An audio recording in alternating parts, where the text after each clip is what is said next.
In this video, we're going to show that through USB-C connection on the laptop, we're going to play YouTube and see if the IFP is emitting sound.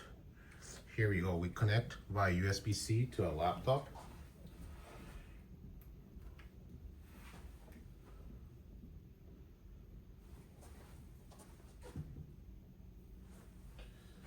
Now there, the IFP shows up.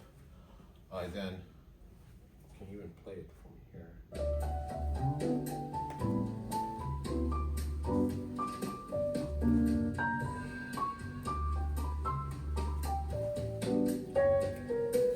The sound's playing properly from the IFP, and if you have an issue over here, the sound speaker on the IFP is likely defective and will require a repair.